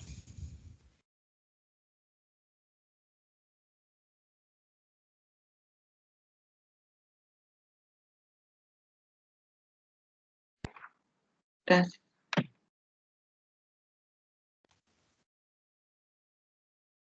Ok. Bien, si no hay comentarios, pasamos al último contenido propuesto para el día de ahora, que sería la elaboración del informe de investigación. Esto lo pueden encontrar en el capítulo 11 del libro de Sampieri, ¿no? Que es el libro base que se ha dado para el desarrollo de esta asignatura. Los invito a que lo leamos porque ahí es un poco extenso, pero tiene bastante información que les va a servir para elaborar lo que es el informe final, ¿no? En este caso vamos a revisar superficialmente algunos de los elementos. Vamos a ver. Bien, mencionaba que vamos a revisar los elementos que pertenecen a lo que es el informe de investigación y ustedes van a poder ir viendo ahí cómo se debe de desarrollar, ¿no? Algunos de estos elementos, como han sido elaborados directamente por lo que es Sampieri, no están apegados a los lineamientos que se les han solicitado, ¿no? Pero entonces en esos apartados se va a hacer la aclaración pertinente. Bien, ¿qué apartados o secciones contiene un reporte de investigación o un reporte de resultados en un contexto académico? Es decir, aquí lo estamos limitando a que es un reporte de tipo académico. En ese caso debe tener una portada, debe tener un índice, un resumen, términos clave, cuerpo del documento trabajo. Ya vamos a ver qué elementos tiene acá. Y tenemos lo que son las referencias y un apéndice. Veamos, por ejemplo, la portada. Nos dice acá que incluye el título de la investigación, el nombre del autor o los autores de y de su institución o del nombre de la organización que patrocina el estudio, así como la fecha y el lugar en que se presenta el reporte. Obviamente, acá mismo el autor nos hace la aclaración que en el caso de tesis y disertaciones, las portadas varían de acuerdo con los lineamientos establecidos por las autoridades públicas o las instituciones de educación superior correspondientes. En este caso, para la portada, nosotros ya nos hemos basado en el lineamiento que ha dado la universidad, ¿no? En el que tenemos ahí en la portada, en las observaciones que se han hecho de la portada, aparecen todos los elementos en el orden que deben de ir en la rúbrica y ese es el orden que se va a establecer. La teoría que estamos presentando acá es únicamente para que conozcamos la visión del autor con referente a todos estos elementos que debe contener lo que es el informe final, ¿no? Se aconseja que el título del informe resulte breve pero informativo y que se eviten términos sensacionalistas. ¿Qué quiere decir que un término sea sensacionalista? Que a veces lo utilizamos únicamente para que llame la atención y ya cuando el lector comienza a desarrollar la lectura, valga la redundancia, de ese informe a veces no tiene nada que ver con el tema, ¿no? O con lo que se prometió. Eso ocurre muchas veces en los diarios, ¿no? O incluso actualmente en las redes sociales se da bastante que ponen el tema sensacionalista, fulano tal cosa, y entra la noticia y no dice nada de fulano, ¿no? Entonces, a veces solo es para llamar la atención, entonces hay que evitar usar esos términos. Por ejemplo, dice acá el título: Consecuencias psicológicas de la violación en jóvenes adolescentes. Es un título demasiado crudo que tiende a ser sensacionalista y que indica una nula sensibilidad ante la situación extremadamente delicada de la que se está hablando. En este caso sería de proponer un título diferente. Asimismo, el título no debe ser muy corto ni muy largo. Por ejemplo, el siguiente título es breve pero impreciso. Por ejemplo, estudio del embarazo etópico. Es decir, ahí es, digamos, hay muchísima información y no se está relacionando variables, no se está estableciendo ningún periodo de tiempo ni ninguna institución en la que se está desarrollando la investigación. En ese entendido, sería un título demasiado corto, ¿no? El número 2 o el segundo elemento son los índices. Normalmente en la mayoría de trabajos que hemos desarrollado se utiliza un solo índice para todo, pero aquí vamos a ver que normalmente o el autor establece que se puede hacer más de un índice. Por ejemplo, podemos hacer el índice de contenidos, que sería el que se ubicaría primero, es decir, qué contenidos contiene directamente el informe. De ahí podemos hacer unos apartados y subapartados, ¿no?, que están dentro de esos contenidos, y luego podemos pasar a otros tipos de índices, por ejemplo, los índices de tablas. Es decir, si en nuestro trabajo utilizamos varias tablas o muchas tablas, podemos hacer un índice directamente para determinar en qué página se encuentra cada una de esas tablas, ¿no? Y también podemos hacer un índice de figuras, que en este caso podría ser índice de fotografía, dibujos, sistema de ecuaciones, esquema, gráfica de resultados, histogramas o diagramas de dispersión, etcétera. De todos esos elementos gráficos que se proporcionan a través de las imágenes, se pueden establecer en un índice de figuras, que estos irían posterior al índice de los contenidos, ¿no? Dicho de otra forma, el orden, si ustedes quieren utilizar esos índices, si han utilizado figuras, si han utilizado tablas, sería después del índice de contenido. Primero el índice de contenido, después el índice de figura y después el índice de tabla, ¿no? Creo que en este apartado únicamente hemos venido trabajando con lo que es el índice de contenido. Desde luego, dice, los índices solamente se incluyen en los reportes largos, como en las tesis o en los informes. En ese caso, en el informe que ustedes van en el trabajo final, sí se les ha solicitado índices, así que hay que considerar el hecho de elaborarlo. Ya cada uno debe... ¿Hola? Una pregunta, ¿el índice generado por Word se puede utilizar? Sí, sí, sí, claro, sí se puede utilizar. Ah, bueno, ok, está bien. Ok. Bien, pasamos entonces al tercer elemento, que es el resumen o sumario, que constituye contenidos esenciales del reporte de investigación y usualmente incluye literal A, el planteamiento del problema, expresando en una o dos oraciones frecuentemente el objetivo y el propósito. ¿Qué nos quiere decir esto? Bueno, en el resumen básicamente tenemos que escribir el planteamiento del problema, pero no es copiar y pegar lo que tenemos en el planteamiento del problema, sino es básicamente readecuar lo que ya tenemos para darlo a conocer, ¿no?, dentro de 2 o 3 líneas, ¿no?, que es lo que nos establece acá. También debe de contener el resumen cuáles han sido el método, es decir, cuáles son las unidades de análisis, es decir, cuál es la población, cuál es la muestra, cuál ha sido el diseño utilizado, el enfoque, los instrumentos, etcétera. También debe de contener, como tercer punto, los resultados o descubrimientos más importantes, 2 o 3. Uno de estos es la prueba de hipótesis en el caso que las hubiera. En este caso, en el informe de ustedes no van a colocar este apartado. ¿Por qué? Porque al no haber podido desarrollar por la situación de la pandemia, lo que es la recolección de datos, no tenemos esos resultados, es decir, no sabemos qué resultados hubiese podido arrojar el pasar esos instrumentos, entonces ese apartado no iría. Aquí las principales conclusiones e implementaciones deben ser comprensibles, sencillo, incorporativo, preciso, completo, conciso y específico. Es decir, algo que directamente se comprenda para el lector y que evidencie de una forma todo lo que engloba el desarrollo de la investigación, todo lo que se pudo encontrar sobre esa problemática, ya sea teóricamente o de los resultados. En este caso, repitiendo nuevamente, al no haber resultados por no haberlos desarrollado, este apartado sí se puede agregar, pero serían únicamente conclusiones teóricas, es decir, conclusiones que ustedes han deducido a partir de la teoría que han encontrado de la problemática.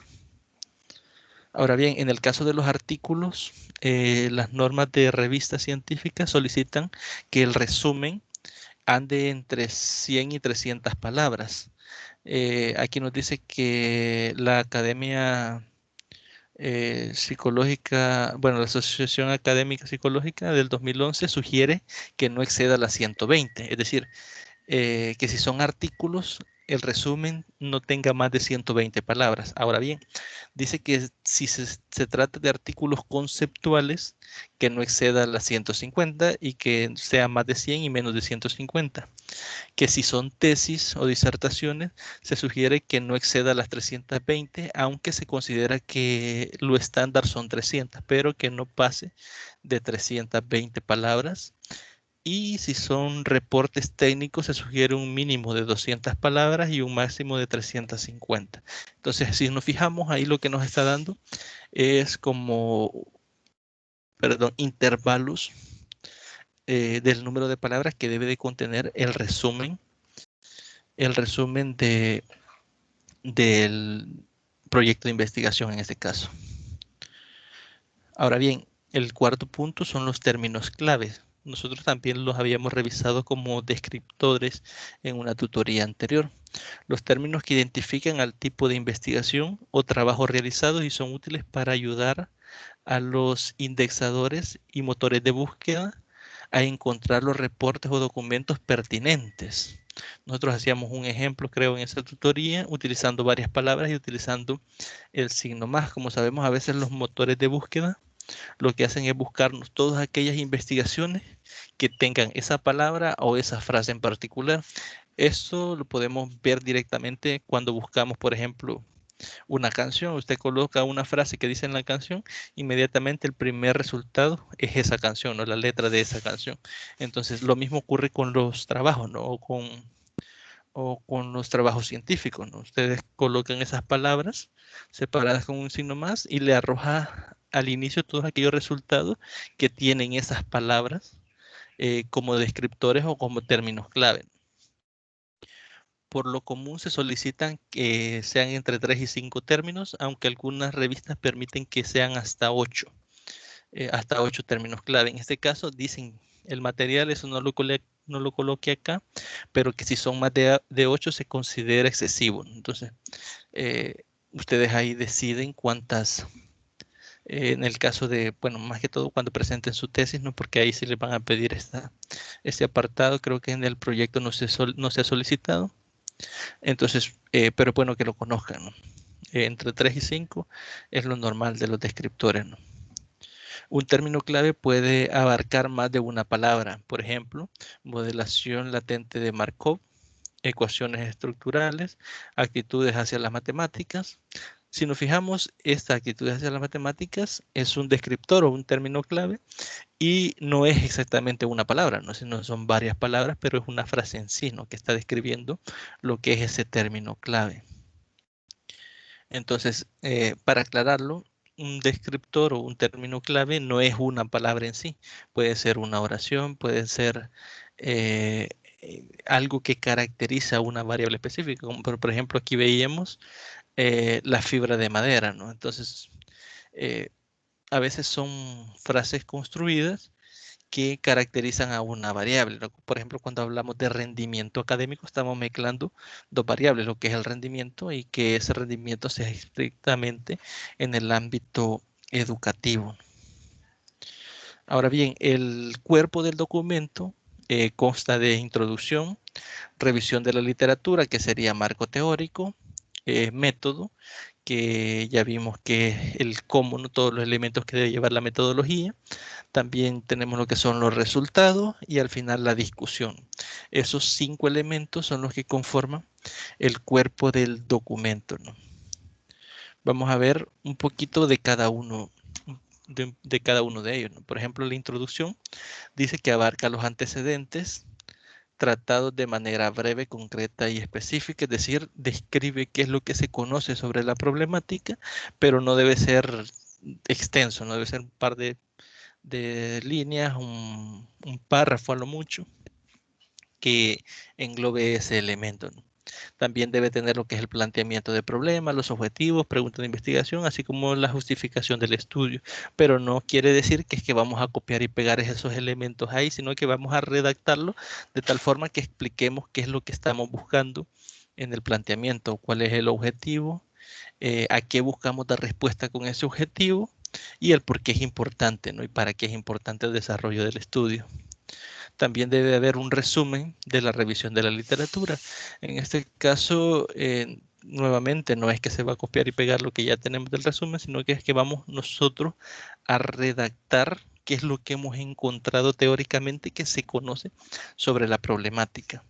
También tenemos el contexto de la investigación, que es cómo, cuándo y dónde se realizó o se realizará en el caso de nosotros, ya que es un proyecto futuro. Luego las variables y términos de la investigación, los mismos que las limitaciones de esta, es decir, qué variables son las que se están poniendo a prueba, qué términos se han utilizado dentro de la investigación y cuáles son las limitaciones que ese estudio tuvo, ¿no? Por ejemplo, la limitación puede ser el lugar geográfico donde se desarrolló, la institución, la población, la muestra, etcétera, ¿no? También es importante que se comente la utilidad del estudio, es decir, para qué va a servir ese estudio en el campo académico y en el campo profesional, ¿no? La introducción debe contener todos esos elementos que están detallados ahí, ¿no? Ahora bien, la revisión de la literatura, que sería el marco teórico, incluye, comentan las teorías que se manejan sobre la fenómeno o el tema que se está investigando, ¿no? Es decir, estudios previos que se han realizado con un planteamiento similar al que nosotros estamos desarrollando, ¿no? o queremos o pretendemos desarrollar. También un pequeño resumen de los temas y hallazgos más importantes que conocemos del pasado o que se han señalado en investigaciones anteriores y que nos muestra cómo debemos de ampliar la literatura existente, es decir, cómo nuestra investigación va a venir a rellenar algún hueco que exista en cuanto a la teoría existente sobre esa problemática. Y finalmente la revisión nos deberá responder a las preguntas. Primero, ¿dónde estamos ubicados actualmente en cuanto al conocimiento referente con nuestras preguntas y con nuestros objetivos? Es decir, nosotros tenemos que ser capaces de poder responder a esta pregunta cuando hemos realizado toda esa revisión de la literatura. Ahora bien, también en cuanto al método, que es otro elemento del cuerpo, esta parte del reporte describe cómo fue llevada a cabo la investigación. Y aquí están los elementos que incluyen. Algunos en las observaciones en cuanto a la metodología, les escribía que faltaban algunos de esos elementos. Entonces, aquí vamos a aclarar un poquito eso. Por ejemplo, dentro de la metodología, ustedes van a elegir el enfoque y deben de ser claros. No es que vamos a decir, se asume por el instrumento que es así, no, vamos a decir el enfoque es o cuantitativo o cualitativo o mixto. Bueno, en nuestro caso no estamos trabajando con mixto, solo tenemos cuantitativo y cualitativo, ¿no? Para seleccionar. Luego, una vez seleccionado el enfoque, ¿por qué le van a dar ese enfoque? Es decir, ¿qué pretenden conseguir dándole un enfoque cuantitativo o un enfoque cualitativo y explicar las razones del por qué se seleccionó ese enfoque? También debe de contener el contexto de la investigación, lugar en el que se realizará o sitio, el tiempo, de que se llevará a cabo, así como el acceso y permisos que se cuentan para poder llevar a cabo la investigación. También debe de contener los casos, universos y muestras, es decir, debemos de determinar quién es la población, quién es la muestra, cómo se seleccionó la muestra, cómo se garantiza que esa muestra sea representativa. Y aquí nos aparece, ¿no?, el tipo, cómo se procederá, las edades, los géneros o aquellas características que sean relevantes en de los casos, ¿no? ¿Qué quiere decir esto? Que si ustedes van a realizar un estudio en el que van a separar la muestra por hombres y mujeres, eso lo deben de detallar también en la metodología. Obviamente, si no van a hacer distinción entre hombres y mujeres, no es necesario que se realice, pero eso depende del objetivo que ustedes pretenden cuando desarrollan la investigación, ¿no? Deben describir el universo y la muestra, bueno, básicamente repitiendo población y muestra, y los procedimientos de selección de la muestra, es decir, cómo se selecciona la muestra, si es muestra probabilística, si no es probabilística, si han utilizado, por ejemplo, algún programa para seleccionar la muestra, que ya veíamos uno en una de las tutorías anteriores, si han utilizado, por ejemplo, la fórmula de Gabaldón, si es el caso que han utilizado la fórmula, hay que desarrollar la fórmula paso a paso y que se vea de dónde salen esos datos. También debe ser diseños utilizados, en este caso puede ser diseño experimental o no experimental o algún otro diseño específico, así como intervenciones si es que se utilizaron, es decir, de qué forma se realizaron digamos, experimentos si es un diseño experimental, ¿no? O qué procesos se siguieron para recolectar los datos. También debe de contener en la metodología lo que son los procedimientos, ¿no? Un resumen de cada paso en el desarrollo de la investigación. Por ejemplo, en el experimento se describe a manera de asignar los casos a los grupos, los instrumentos, los materiales, la manipulación experimentales que se realizaron y cómo transcurrió el experimento. En el caso de las encuestas, que creo que todos vamos por ese apartado, creo que no hay ningún diseño experimental. Dice, en el caso de las encuestas se refiere a cómo se contactó a los participantes. Por ejemplo, ustedes pueden decir si se utilizó algún cuestionario, digamos, en Google Forms, si se utilizó por correo electrónico. Obviamente, como esto es un proyecto, ustedes solo van a definir el cómo, no es que lo vamos a realizar, sino solo se debe detallar el cómo es que se ponen en contacto con las personas que participan o que se pretende que participen en la investigación o en la recogida de datos. Y cómo se analizan. Analizar las entrevistas en el caso en que sean entrevistas. Y en el caso de que sean cuestionarios, se debe describir cómo se midieron las variables, describir el instrumento y la técnica utilizada, ¿no?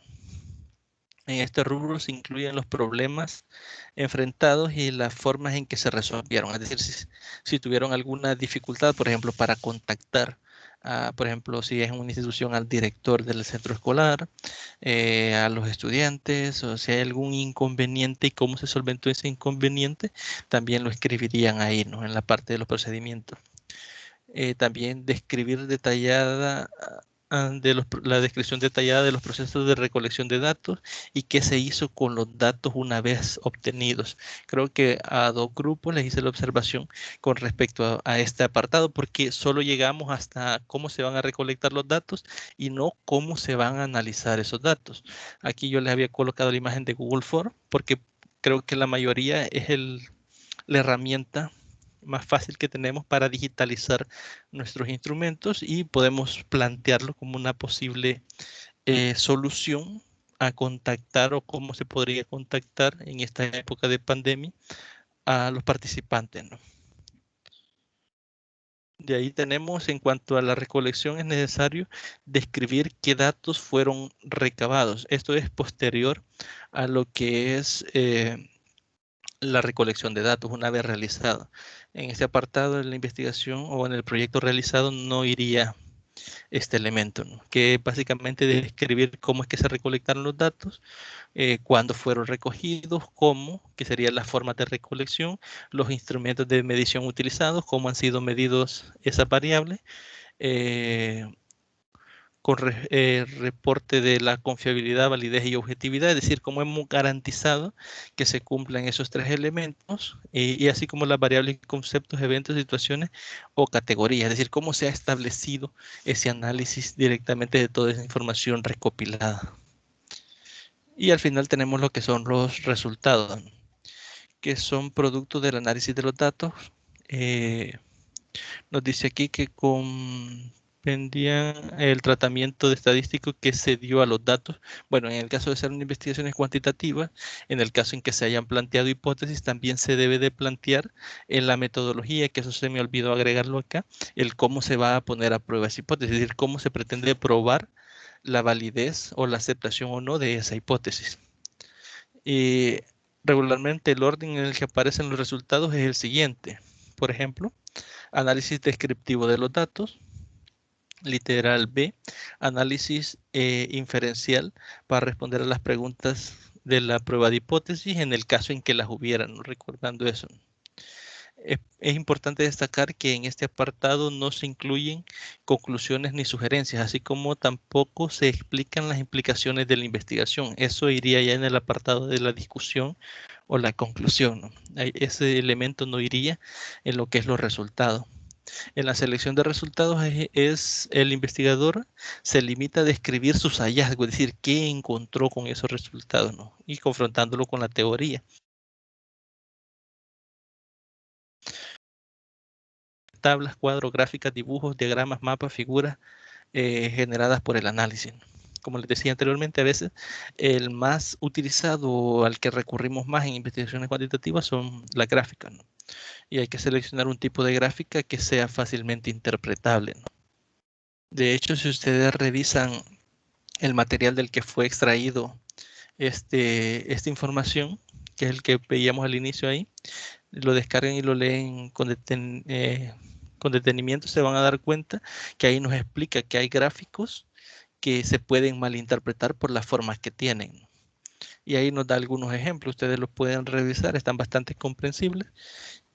Igual, si lo revisan y tienen alguna duda y no comprenden, pues me pueden escribir y yo con gusto les ayudaría. El último punto es lo que es la discusión, conclusiones, recomendaciones, limitaciones e implicaciones. En este caso debe de contener primero las que derivan las conclusiones, es decir, de los resultados obtenidos ustedes pueden concluir y qué concluyen de esto, ¿no? Literal B, explicar recomendaciones para otros estudios, por ejemplo, sugerir nuevas preguntas, otra forma de seleccionar la muestra, otros instrumentos a utilizar, líneas de investigaciones que ustedes no pudieron abarcar y que serían de algún interés para alguien que busque algo similar en la problemática, y indicarnos esos elementos ahí.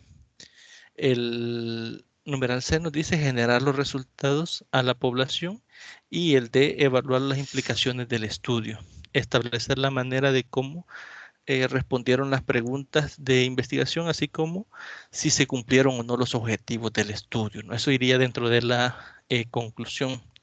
Tenemos acá como literal F, que también debe de relacionar los resultados con los estudios existentes, es decir, confrontar los resultados que ustedes han obtenido o que obtengan en esa investigación con lo que se conocía previo a ustedes llevar a cabo el estudio.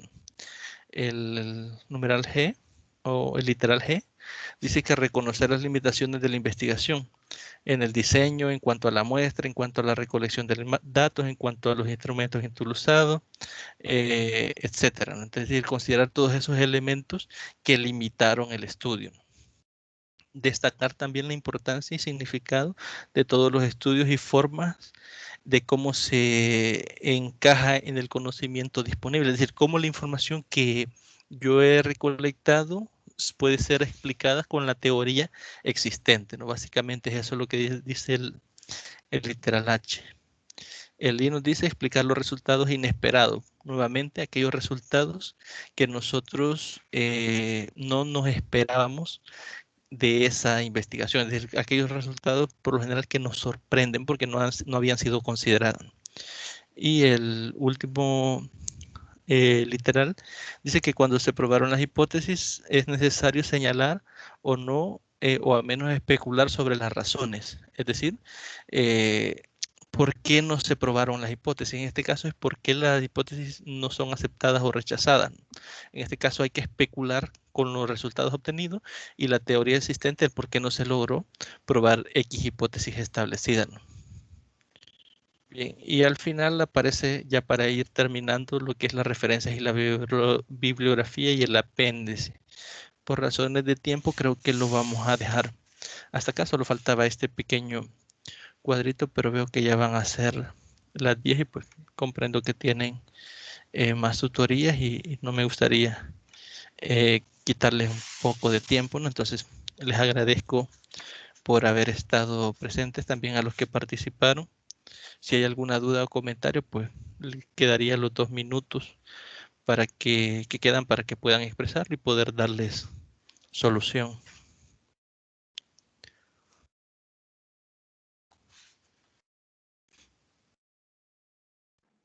Muchas gracias, pero no. Ok, de nada.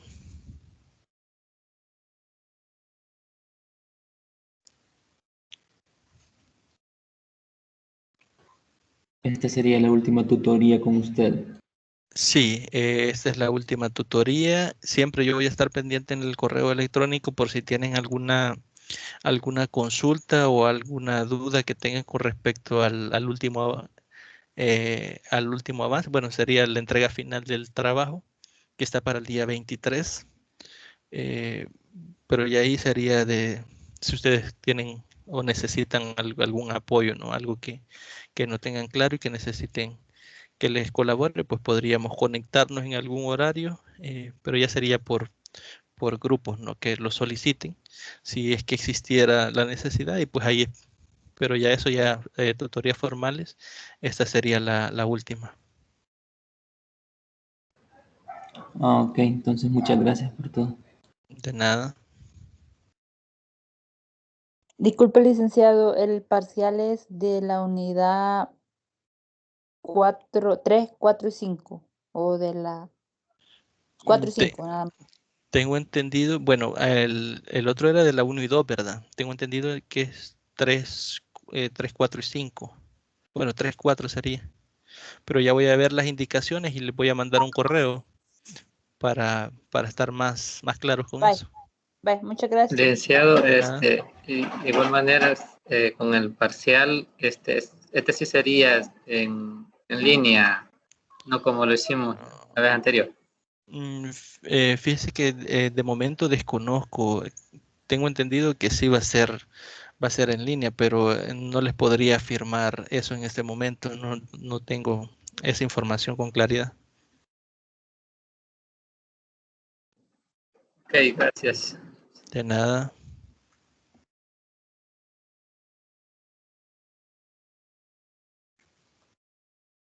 Bien, Virginia dice a qué hora será el parcial. Bueno, yo creo que él sería en la misma hora programada. Creo que estaba a las 9, si no me equivoco. A las 10 leí por A ahí, las 10. cuando se Ah, pues, puso. Ajá. bueno, entonces a las 10. Gracias por corroborarlo. Ahí en la ruta de aprendizaje dice, ajá, las 10, pero dice que unidades 4 y 5. Bueno, entonces si ya se establece ahí, sería entonces unidades 4 y 5 y el horario sería a partir de las 10, ¿no? Pero una consulta. ¿Y del Sí. 5 qué es lo que vamos a ver? Porque en el enlace no da nada. Quizás No puede descargar el material que está en la ruta, perdón. en las 5 no. No, licenciado, es un enlace que no está válido, no funciona. Bueno, entonces voy a escribirle a Alexander y le voy a decir de que no está, ya voy a corroborar que no funciona el enlace y le voy a solicitar que mande el material para yo poderlos enviar por correo para que lo tengan y lo puedan leer. Sí, que nos digan exacto cuáles unidades son. Sí, le voy a mandar un mensaje para corroborar eso y así que ustedes tengan claridad con ese apartado. Ya voy a verificar yo lo de los enlaces.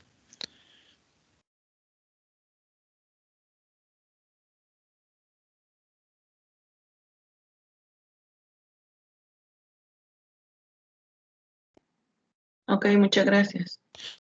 Bien, entonces si no hay más consultas o vamos a detener acá la grabación. Les agradezco, la verdad, por la participación y todo, y haber estado pendientes, ¿no? Igual con la entrega de tareas. Cualquier cosa les invito, ¿no?, a que si hay alguna duda, pues me escriban al correo y me lo hagan saber, pues para poder apoyarles, ¿no?, en la medida de lo posible, y que al final podamos entregar un buen trabajo. Nuevamente, gracias y pues pasen un muy buen día. Muchas gracias. Feliz día.